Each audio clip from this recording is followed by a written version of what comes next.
Suara tawa dan tepuk tangan penonton bergema di dalam tenda besar yang mulai usang. Di luar, langit mendung menggantung rendah, seperti beban yang tak bisa lepas dari kota kecil itu. Tanah becek bekas hujan siang tadi menggenang di sela-sela roda trailer dan kandang binatang tua. Seorang anak perempuan, Dewi, duduk di belakang panggung, memeluk lutut, menyaksikan pertunjukan dari celah tirai. Umurnya baru 12, wajahnya pucat, pipinya tirus, dan matanya menyimpan kelelahan yang jauh lebih tua dari usianya.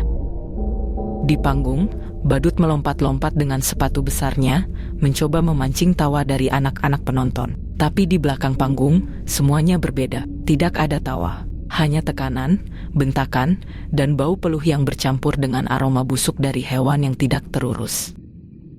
"Dewi, siap-siap, abis badut, kamu masuk," teriak seorang perempuan dewasa, keras dan tajam. Namanya Bu Lastri, manajer panggung yang dulu pernah jadi penari sirkus di masa mudanya. Kini ia seperti bayangan gelap di balik tiap jadwal tampil.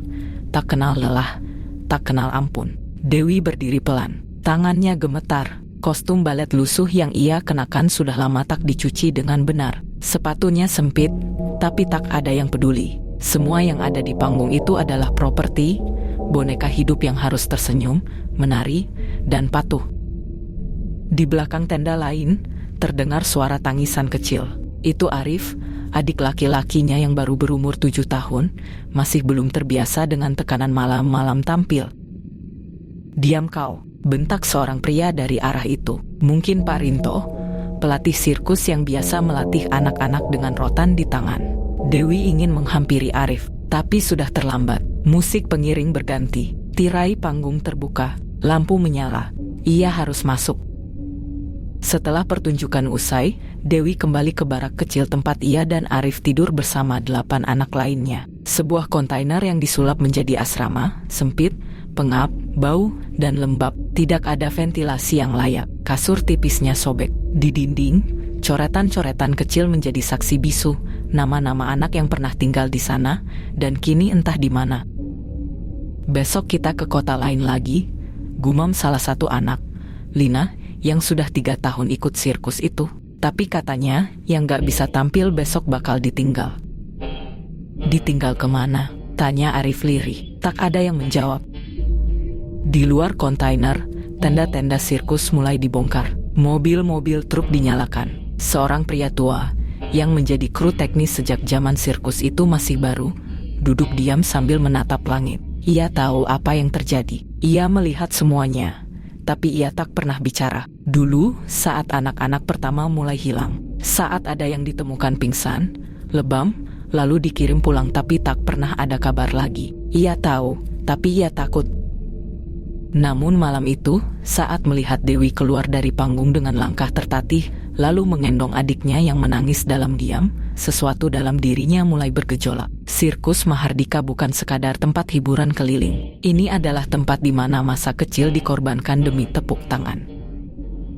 Fajar belum juga menyingsing, tapi suara gemerincing rantai dan derit kandang logam sudah menggema dari belakang tenda utama. Awan masih menggumpal kelabu ketika Dewi memaksa tubuhnya bangun, mengusir kantuk dengan air sumur dingin yang menusuk kulit. Di kejauhan, samar-samar terdengar lolongan anjing liar.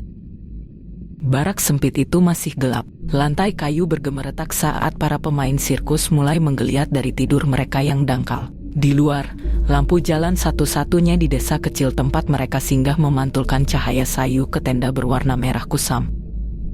Malam sebelumnya, beredar bisik-bisik tentang seseorang yang berhasil kabur dari sirkus bulan lalu. Namanya Danto, bekas pemain akrobat dari tim selatan. Konon, dia meninggalkan sirkus saat malam hujan, menyelinap di antara pagar bambu dan ladang singkong. Kini, kabarnya ia tengah mencari pengacara di kota besar untuk memperjuangkan haknya. Kabar itu menyulut bara kecil di hati Dewi. "Danto bilang kita ini bukan keluarga, kita tahanan," bisik Arif. Dewi mengangguk pelan, masih teringat bagaimana para pemain lama selalu memperingatkannya. "Jangan percaya janji keluarga sirkus. Mereka hanya ingin tubuhmu lentur, suaramu nyaring, dan keberanianmu tak berbekas." Dulu, ia pikir itu hanya keluhan orang-orang tua. Kini ia tahu, itu peringatan.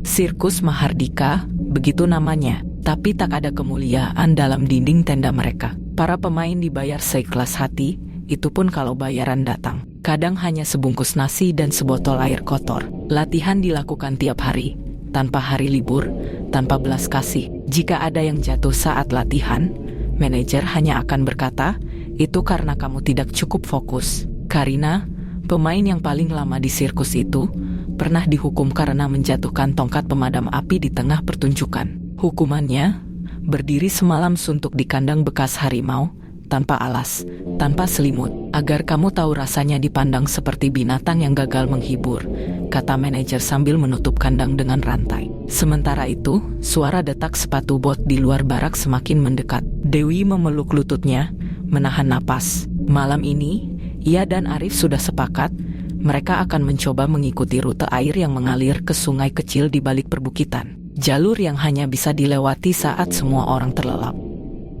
Di sudut tempat tidur rusak itu, Arif menggenggam selembar peta lusuh. Peta itu diwariskan dari anak lama yang hilang setelah malam badai 2 tahun lalu. Dewi tak tahu apakah anak itu berhasil kabur atau tenggelam dalam lumpur nasib yang sama. Namun di dunia ini, terkadang harapan tak lebih dari sebuah cerita yang diwariskan diam-diam. Dan malam ini, ketika tirai panggung ditutup, bukan hanya pertunjukan yang berakhir, tapi mungkin juga awal dari sebuah pelarian menuju kebebasan. Di balik tirai tebal, 2 jiwa kecil bersiap meninggalkan dunia penuh cahaya semu dan gelap abadi. Sirkus Mahardika mungkin bisa memenjarakan tubuh, tapi tidak mimpi. Mimpi itu masih menyala di mata mereka, dan malam ini, mereka akan mengejarnya. Angin malam menggigit kulit, menusuk hingga tulang. Langit tak berbintang malam itu, seolah alam pun enggan menyaksikan rencana 2 bocah sirkus yang hendak mengguncang takdir. Dewi dan Arif merayap pelan dari sela-sela lantai barak. Sebuah papan longgar yang mereka siapkan sejak seminggu lalu kini menjadi gerbang menuju kebebasan. Di baliknya, tanah basah berbau amis dan rumput liar menyambut seperti belukar pemangsa. Pelan-pelan, jangan injak bambu kering, bunyinya bisa terdengar sampai ke kandang anjing, bisik Dewi. Napasnya memburu. Arif mengangguk. Tangannya menggenggam erat kantong kain kecil berisi sepotong roti dan kertas peta yang mulai lembab. Mereka bergerak cepat menuju kandang sapi tua yang sudah tak dipakai. Di sanalah, di balik papan reyot, tersembunyi lubang kecil yang mengarah ke parit belakang tenda sirkus. Tapi malam itu berbeda. Udara lebih pekat, lebih berat. Ketika melewati tumpukan peti pertunjukan, Arif berhenti mendadak. Matanya membelalak. "Apa itu?" bisiknya. Di balik tumpukan karung, sesosok tubuh kecil tergolek, tidak bergerak, pakaian lusuh, rambut acak-acakan, dan luka merah di leher, seolah digores tali atau kawat. Dewi mengenalnya. Itu Tika, anak pemain sulap yang kemarin dihukum karena kabur saat pertunjukan berlangsung. Mereka mengikatnya di belakang panggung. Sekarang ia tak bernapas. Arif menjerit pelan, menahan muntah. Dewi memaksanya terus berjalan. "Jangan lihat, fokus. Kita belum keluar dari neraka ini." Suara rantai tergesek terdengar dari arah kandang. Anjing sirkus, si hitam dan Jagur, mulai menggonggong liar. Mereka mencium sesuatu. Dewi menarik Arif dengan kasar. Lubang itu sudah terlihat, tapi di dekatnya berdiri Pak Karso, satpam sirkus, yang sedang merokok dengan tatapan kosong. Ia sangat ditakuti oleh semua orang. Mereka menunggu.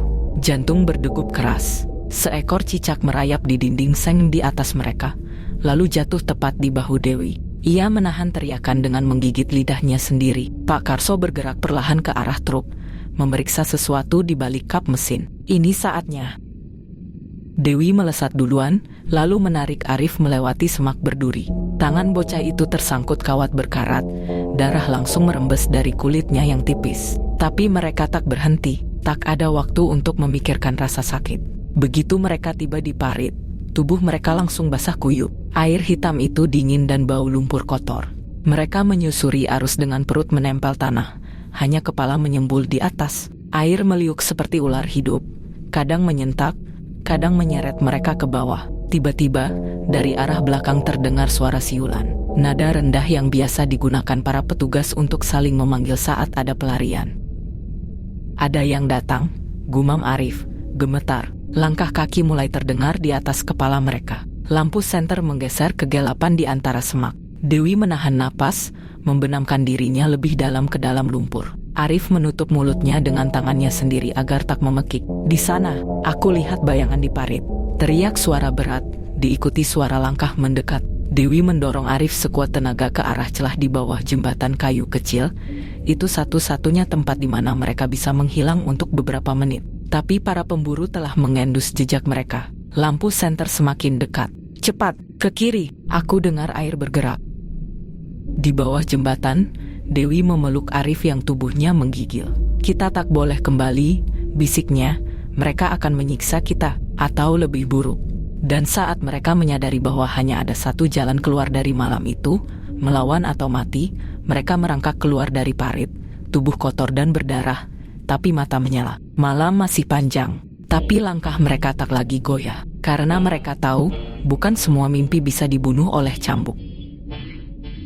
Hutan kecil di pinggir desa menyambut Dewi dan Arif seperti mulut monster yang menganga. Pepohonan berdiri rapat, akar-akar mencuat dari tanah seolah hendak mencengkeram siapapun yang berani lewat. Udara dipenuhi aroma tanah basah, daun membusuk, dan sesuatu yang lebih samar, bau ketakutan. Dewi mengusap luka di lengan Arif, mengikatnya dengan sobekan baju. Darahnya tak lagi mengalir deras, tapi tubuh bocah itu mulai menggigil.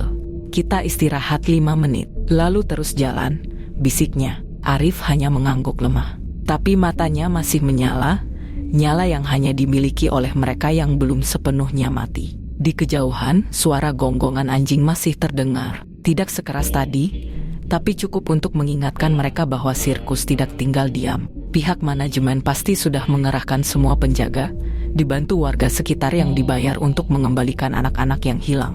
Di dunia sirkus, pelarian dianggap pengkhianatan, dan pengkhianatan harus dibayar. Tiba-tiba, suara ranting patah terdengar dari arah kiri. Dewi menegakkan kepala, menahan napas. Arif mencengkeram tangannya. Dari balik pohon, muncul sesosok pria tua, berjaket lusuh dan rambut gondrong beruban. Wajahnya tirus, matanya cekung dalam, tapi ada ketenangan aneh di sorotnya. Jangan takut, katanya lirih. Aku bukan salah satu dari mereka. Dewi mundur 1 langkah, bersiap lari. Tapi pria itu hanya mengangkat kedua tangan. Namaku Pak Surya. Aku dulu juga bagian dari sirkus. Sama seperti kalian. Kata-kata itu membekukan langkah Dewi. Ia menatap pria itu penuh curiga. Zaman dulu aku pemain badut. Tapi setelah aku jatuh dari panggung, punggungku patah. Mereka buang aku di terminal, seperti barang rusak. Sejak itu, aku hidup di sini. Ia menunjuk ke arah gubuk kecil tersembunyi di balik semak. Kenapa Bapak mau bantu kami? Tanya Arif, suaranya serak. Pak Surya menunduk. Karena aku tak bisa menyelamatkan adikku. Dia mati di kandang kuda. Aku tak mau kesalahan itu terulang lagi. Mereka bertiga masuk ke dalam gubuk kecil dari bambu dan terpal plastik. Di dalamnya, ada lampu minyak kecil, tikar jerami, dan setumpuk buku rusak. Tapi yang paling mencolok adalah dinding belakang, dipenuhi coretan. Nama-nama. Siapa mereka? Tanya Dewi. Pak Surya menghela napas. Anak-anak yang hilang dari sirkus. Beberapa aku temukan, sebagian hanya namanya yang tersisa. Ia menunjuk salah satu nama, Nisa, 2011, tulang ditemukan di hutan utara. Arif merinding. Mereka dibunuh. Pak Surya menggeleng pelan. Bukan, tapi banyak dari mereka yang tidak kuat bertahan. Dikejar, disekap, dipukuli, lalu dikembalikan. Dan kita tahu, tak ada yang kembali dengan tubuh utuh. Dewi memalingkan wajah. Ia pernah melihat satu anak kembali setelah pelarian, giginya tanggal, kakinya pincang, dan matanya tak pernah menatap siapapun lagi. Malam itu, Pak Surya memberi mereka makanan, nasi dingin dan ikan asin. Rasanya seperti makanan surga setelah hari yang panjang. Tapi ketika mereka berbaring, langit menggelegar, petir menyambar, dan hujan pun turun deras. Suara gonggongan mendekat lagi. Kali ini lebih dekat. Pak Surya bangkit. Mereka mendekat. Kalian tak bisa tinggal di sini. Mereka tahu aku tinggal di hutan ini. Kemana kita harus pergi? Tanya Dewi. Ada jalan setapak ke bukit barat. Di sana ada sebuah rumah kosong. Dulunya pos pengamatan. Tak ada yang berani ke sana karena katanya angker. Tapi itu tempat terbaik kalian bertahan malam ini. Mereka berlari lagi. Kali ini menembus hujan deras. Jalan setapak penuh lumpur, akar, dan semak berduri. Langkah kaki Pak Surya cepat meski tubuhnya bungkuk. Kilat menyambar langit, menerangi hutan dalam sekejap, dan pada momen itu, Dewi melihat sesuatu di belakang mereka. 3 sosok pria, mengenakan jaket hitam dan membawa senter. Salah satunya membawa tongkat kayu panjang. "Mereka di belakang kita," teriaknya. Arif tersandung, jatuh menabrak semak. Tangannya berdarah lagi, tapi ia bangkit. Terus lari. Saat mereka hampir mencapai bukit, jalanan menjadi terjal. Hujan membuat tanah licin. Dewi terpeleset, tubuhnya menghantam batu. Darah merembes dari pelipis. Pak Surya membantunya berdiri. "Sedikit lagi, bertahanlah." Akhirnya, rumah kosong itu muncul di balik kabut. Bangunannya reyot, atap sengnya bolong, jendelanya hanya bayangan kayu tua. Tapi di dalamnya, setidaknya, ada dinding, ada tempat bersembunyi. Begitu mereka masuk, pintu langsung ditutup rapat. Nafas tersengal, tubuh gemetar. Tapi mereka aman, untuk sekarang. Angin menjerit lewat celah-celah dinding kayu rumah tua itu. Petir menyambar lagi dan lagi, menerangi bayangan-bayangan di dalam ruangan yang pengap dan gelap. Aroma kayu busuk dan tanah lembab memenuhi udara. Atapnya bocor, dan titik-titik hujan turun seperti air mata dari langit. Tapi bukan hujan yang membuat tubuh Dewi menggigil.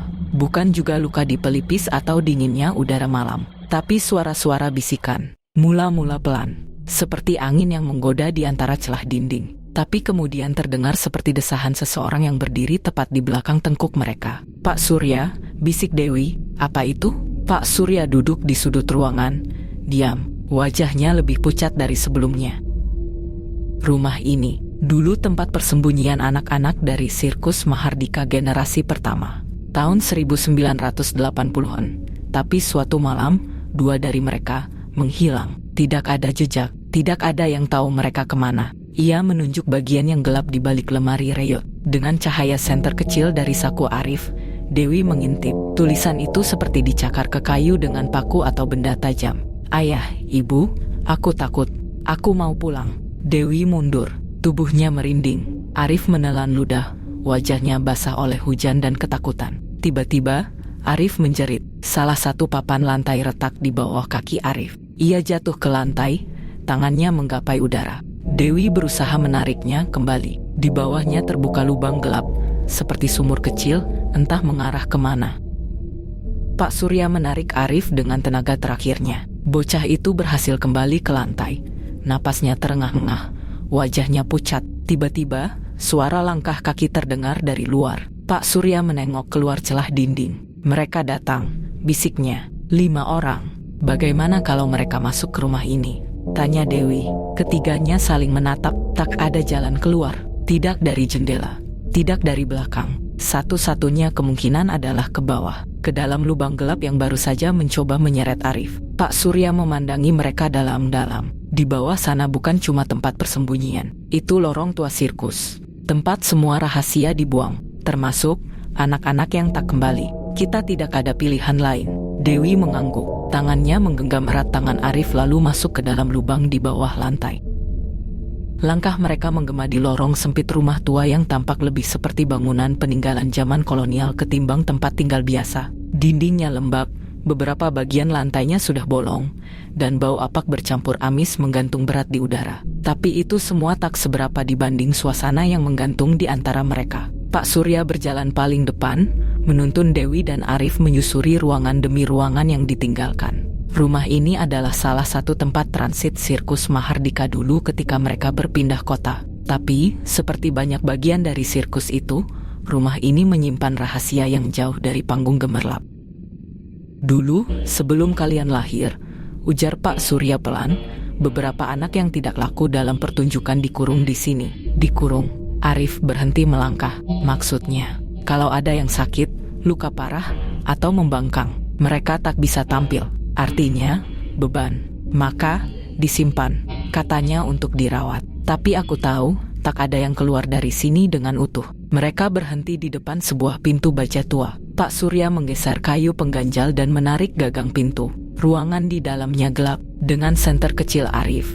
Cahaya menari-nari di dinding. Ruangan itu kosong. Tapi dindingnya penuh guratan. Ada goresan kuku, tulisan, coretan seperti diukir dengan paku atau benda tajam. Dewi menahan napas. Di sudut ruangan masih ada kasur tipis yang sudah hancur, ember karatan, dan mainan boneka kain yang sudah tinggal sisa sobekan, namun dipeluk erat oleh bayangan masa lalu. Anak-anak ini bukan pemain utama, kata Pak Surya. Mereka figuran, badut latar, pengisi suara. Tapi mereka juga anak-anak. Mereka dibeli atau diserahkan oleh orang tua yang butuh uang. Sirkus ini dulunya bukan cuma hiburan, tapi sistem eksploitasi. Apa mereka mati di sini? Tanya Dewi lirih. Pak Surya tak menjawab. Langkah kaki terdengar dari luar rumah. Cepat, teratur, dan suara yang tak asing. Pria-pria kasar yang sudah menculik Jaka sebelumnya. Dewi panik. Mereka datang. Pak Surya buru-buru menutup pintu baja dan membawa mereka ke ruangan belakang. Sebuah lorong sempit yang dulunya jalur barang sirkus. Kesini, ini lorong bekas properti. Ada jalan keluar ke semak di belakang, katanya. Tiba-tiba, terdengar suara dari depan rumah. Pintu depan dibuka paksa. Cahaya senter menerobos masuk. Mereka harus bergerak cepat. Arif hampir tersandung kabel tua yang menjulur di lantai. Dari celah kayu, Dewi melihat dua pria masuk. Satunya membawa tongkat besi. Mereka memanggil dengan nada mengejek. Pak Surya, masih hidup kamu? Pak Surya menggigit bibir. Ia mengisyaratkan mereka diam dan berjalan lebih dalam ke lorong. Langkah kaki mendekat. Para pencari mereka makin dekat. Tapi bukan itu yang membuat Dewi menangis pelan. Bukan ketakutan akan tertangkap, tapi kesadaran mengerikan bahwa panggung tenda dan tawa penonton selama ini berdiri di atas luka yang dalam. Di bawah panggung gemerlap, anak-anak seperti mereka dikurung, dikorbankan. Dan selama ini, tak ada yang benar-benar tahu. Kita harus buka semua ini ke media, kata Dewi. Kalau kita bisa keluar, aku akan ceritakan semuanya. Biar sirkus ini hancur. Pak Surya menatapnya lama. Kalau kita bisa keluar, ulangnya. Mereka bergerak cepat menyusuri lorong. Suara sepatu mengejar mereka dari belakang. Di ujung lorong, pintu kayu terbuka ke semak-semak. Hujan masih turun, tapi malam terasa lebih tenang. Dan di belakang mereka, rumah tua itu tetap berdiri. Diam, menyimpan semua bisu dan penderitaan yang selama puluhan tahun tertutup suara tawa dan tepuk tangan. Hujan belum reda ketika mereka keluar dari lorong sempit di bawah rumah tua itu. Rerumputan tinggi dan semak berduri menyambut tubuh mereka yang lelah dan basah kuyup. Arif hampir terpeleset, tapi Dewi menariknya cepat. Di belakang mereka, suara teriakan samar dari dalam rumah mulai terdengar teriakan. Pak Surya, kembalikan anak-anak itu. Pak Surya menyumpah pelan dan mengisyaratkan mereka untuk terus bergerak lewat jalur selokan, bawah jembatan. Itu satu-satunya jalan kalau mau keluar area ini tanpa tertangkap. Langkah mereka tertatih-tatih menembus tanah becek dan bau busuk dari kanal di belakang perumahan tua. Jalan itu jarang digunakan, sebagian besar tertutup semak liar dan tumpukan sampah. Tapi bagi Pak Surya, ini adalah rute pelarian yang pernah ia gunakan 30 tahun lalu. Saat kabur dari sistem sirkus yang memperlakukannya seperti barang rusak. Kalau mereka pakai drone malam ini, kita bisa ketahuan, kata Pak Surya sambil mempercepat langkah. Drone? Tanya Dewi, setengah berbisik. Iya, mereka bukan sekadar penjaga sirkus. Ini sudah jadi jaringan bisnis eksploitasi. Anak-anak yang tidak laku ditukar, dijual. Kadang dikirim keluar kota sebagai talent panggung. Tapi tidak semua kembali. Petir menyambar. Di kejauhan, terdengar dengung yang asing, mendekat cepat. Gawat, itu drone, teriak Pak Surya. Ketiganya melompat masuk ke saluran air setinggi dada. Gelap, sempit, dan penuh kotoran. Arif hampir muntah, tapi Dewi menutup mulutnya rapat. Drone itu melintas perlahan di atas mereka. Sorot cahayanya menyapu area sekitar seperti mata elang. Di dalam lorong air itu, udara hampir tak bisa dihirup. Bau busuk menusuk hidung, dan suara tetesan air bergema seperti bunyi kaki mengejar. Tapi mereka tak berhenti. Menyusuri kegelapan, hanya berbekal senter kecil yang baterainya hampir habis. Arif mulai menangis. Aku nggak kuat kak, sesak, tarik napas lewat mulut. Pegangan sama aku, kata Dewi cepat. Tangannya tak pernah melepas genggaman Arif sejak dari rumah. Mereka melangkah sejauh lebih dari 1 kilometer sebelum suara drone benar-benar menghilang. Tapi di ujung lorong, cahaya muncul. Bukan sinar matahari karena masih malam, tapi lampu dari sebuah tempat yang asing. Mereka tiba di belakang bangunan luas. Dari logo samar di dinding, Pak Surya langsung tahu. Gudang logistik Sirkus Mahardika. Gawat, Kita justru sampai ke markasnya, gumamnya. Saat mereka menyelinap ke balik tumpukan palet kayu, suara dari dalam gudang menggema. 2 anak lolos, bocah laki-laki dan perempuan. Yang satu masih pakai kostum. Cari mereka sampai dapat. Kalau perlu, pakai mobil. Pak Surya menatap Dewi. Kita gak bisa lewati gerbang depan. Tapi aku tahu satu kontainer yang bisa kita pakai untuk bersembunyi. Mereka bergerak cepat, mendekati sisi gudang. Arif nyaris pingsan karena kelelahan dan hipotermia. Dewi setengah menggendongnya. Ketika mereka sampai ke salah satu kontainer di sisi timur, Pak Surya membuka pintunya perlahan. Ini dulu tempat aku tidur waktu latihan keliling. Masih kosong. Kita tunggu di sini sampai subuh. Lalu aku punya kenalan wartawan di kota seberang. Kita harus buka semua ini ke publik. Mereka masuk, menutup pintu, dan menahan napas. Di luar, suara langkah kaki dan kendaraan mondar-mandir terus terdengar. Seseorang memanggil lewat radio. Ada jejak kaki anak-anak di semak belakang. Arahkan ke kontainer belakang. Detak jantung Dewi memukul keras dadanya. Arif sudah tak sadar. Tubuhnya dingin. Ia berusaha memeluknya, menggosok tangannya, membisikkan kalimat ke telinganya, mencoba menguatkan semangatnya. Pak Surya membuka jaketnya dan menyelimuti Arif. Tahan sampai pagi. Kita akan cari bantuan. Dari luar, suara langkah kaki makin dekat. Seseorang menendang salah satu kontainer lain. Mereka menahan napas. Langkah itu lewat dan menjauh. Untuk malam itu, mereka selamat. Tapi satu hal jadi sangat jelas bagi Dewi. Sirkus Mahardika bukan lagi sirkus. Ia adalah industri, mesin eksploitatif. Dan mereka, anak-anak biasa, harus jadi orang yang menghentikannya. Fajar belum menyingsing. Langit masih kelabu, kabut pagi menggantung rendah, dan udara menusuk kulit seperti jarum-jarum kecil. Di dalam kontainer sempit itu, tubuh Arif menggigil tak terkendali. Dewi duduk memeluknya erat, mencoba menghangatkan adiknya dengan tubuhnya sendiri. Pak Surya berdiri di dekat pintu, mengintip melalui celah sempit logam. Matanya tak pernah lepas dari pergerakan para penjaga yang masih berpatroli. Kita nggak bisa nunggu lebih lama. Mereka mulai curiga. Kita harus keluar sekarang, kata Pak Surya pelan. Arif belum sadar, bisik Dewi. Kalau kita tetap di sini, kita semua bisa ditangkap. Dan kali ini, mereka nggak bakal hanya mengurung kita. Pak Surya membuka tas lusuhnya. Ia mengeluarkan peta lipat tua dan selembar kartu identitas dari era sirkus puluhan tahun lalu. Ia menunjuk titik merah kecil di sisi barat peta. Di sini ada pos pengangkut logistik lepas pagi ini. Truk-truk keluar ke jalan raya. Kalau kita bisa naik salah satu, kita bisa sampai ke kota sebelah. Di sana, aku kenal seseorang di lembaga perlindungan anak. Seberapa jauh? Tanya Dewi. 2 kilometer jalan kaki, tapi harus lewat area terbuka di belakang gudang utama. Dewi menggertakkan gigi. Kalau kita ketahuan, Pak Surya menatapnya. Kita nggak bisa hidup dalam ketakutan terus. Kita harus memperjuangkan kebebasan kita. Hidup di sirkus sama saja mati. Mereka bergerak keluar dari kontainer dengan sangat pelan. Arif digendong Pak Surya, meski tubuh renta lelaki itu sudah gemetar karena beban dan usia. Dewi memimpin di depan, merunduk, berjalan di antara tumpukan kontainer, mengikuti jalur sempit yang penuh lumpur dan pecahan kayu.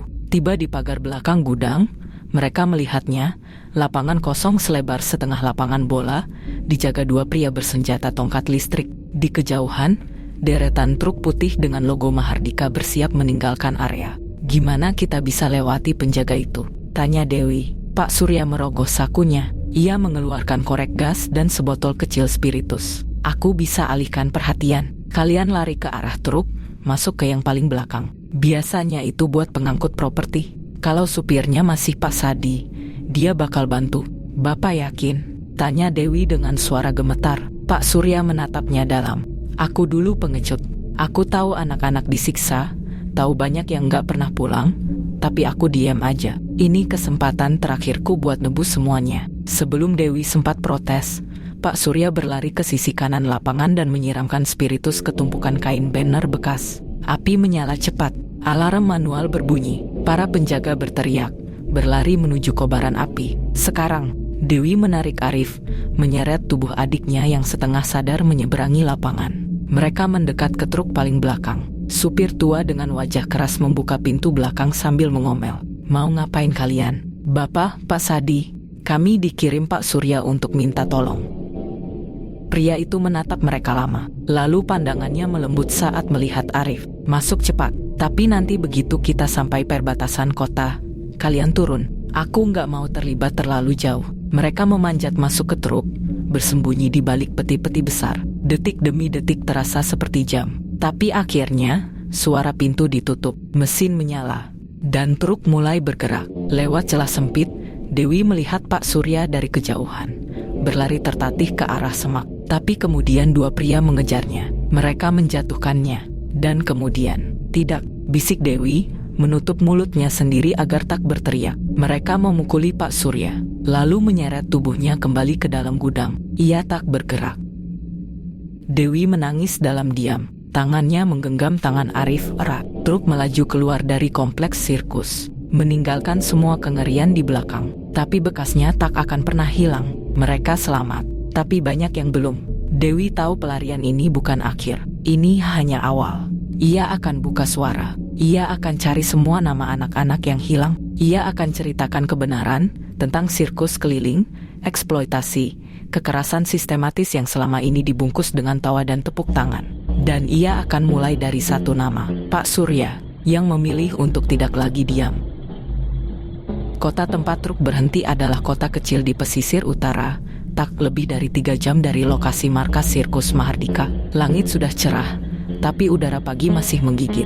Sopir truk menepikan kendaraannya di belakang sebuah SPBU tua dan membukakan pintu belakang. Dari sini kalian jalan kaki ke arah timur, 2 gang ke kiri. Ada rumah bercat biru dengan pot gantung di pagar. Pemiliknya wartawan, katanya singkat. Saya cuma bisa bantu sampai sini. Dewi menunduk dalam, berterima kasih meski air matanya belum kering. Ia menggendong Arif yang masih lemah, lalu berjalan menyusuri gang-gang sempit, berusaha mengingat semua petunjuk dari Pak Surya. Setiap langkah mereka terasa berat. Setiap suara motor yang melintas membuat jantung Dewi berpacu. Tapi ia terus berjalan.